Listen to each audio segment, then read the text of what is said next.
नमस्कार भाइयों बहनों।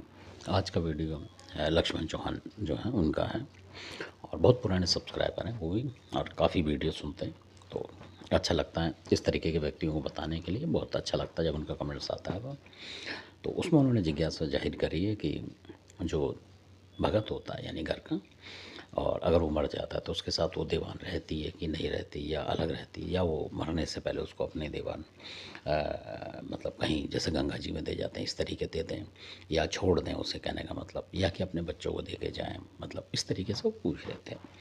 तो इसमें इतनी टेंशन लेने की ज़रूरत नहीं है। सबसे पहली बात तो ये है, क्योंकि अगर आप भगत हैं तो पुराने लोग कहते थे कि भक्तों के कभी जन्म नहीं होते।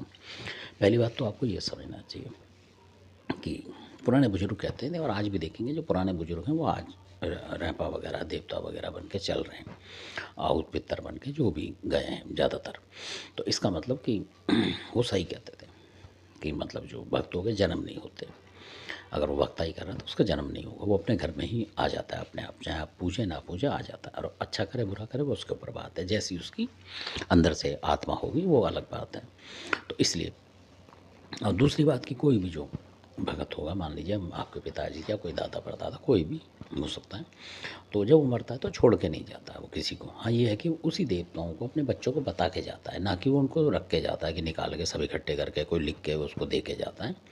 वो सिर्फ बता देता है कि जो मेरे पास आपने काम करा है वो अब इस लड़के के पास आप काम करो, उसी तरीके से ईमानदारी से, और रक्षा करो इस घर की। उसके बाद वो ऊपर चले जाएंगे कुछ सालों में, 10 20 50 साल में, कोई दिक्कत नहीं है। तो वो जो चीज़ है वो आपके घर में रहेगी, पूरे देवी देवता, ये होता बस इसमें, और कुछ नहीं है। और अगर वो नहीं भी दे के जाते, मान लो चले जाते हैं, तब भी वो कभी ना कभी आपके ऊपर असर करेंगे और आप भगत बनेंगे। तो वही चीज़ है, फिर आपके पास आ जाए। इसमें भी कोई बड़ा साइंस नहीं है। सबसे बड़ी बात ये है। दूसरी बात ये है इसमें, जो मैं बताऊँ आपको, जैसे आप बता रहे हो, तो उसमें क्या होता है कि वो देवता इसलिए साथ रहते हैं, अगर वो खाली जाएगा मान लो, उसके पास कुछ नहीं हुआ, तो कोई भी उसको मतलब घेर घोंट लेगा, यानी कि ऊपर हवा पानी जो है। और अगर वो भगत है तो उसकी वो जो शक्तियाँ होंगी, मान लीजिए बुलाकी का जानकार है, हैदराबाद की कालका का जानकार है, और आपके घर में संकट आ रहे हैं, तो वो संकट कैसे काटेगा? वो उन्हीं की मदद से काटेगा। जहाँ बुलाकी की ज़रूरत पड़ेगी वो रहपा बुला लेता है साथ के साथ कि मेरे बच्चों पे बचाव करो, किसी और चीज़ को बुला के लाओ। ऐसे भी होता है, तो बुलाकी ढूंढ के लाएगा कहीं से भी कोई ऐसा देवता जो उस शक्ति को हटा लेगा। ऐसा भी होता है। और कई बार वो रहपा ये, क्योंकि जब जीते जी उसे पता नहीं होता कई बार, और जब वो एक्सपायर हो जाता है तो उसको ये पता होता है कि मैं कहाँ से निकल के आया था।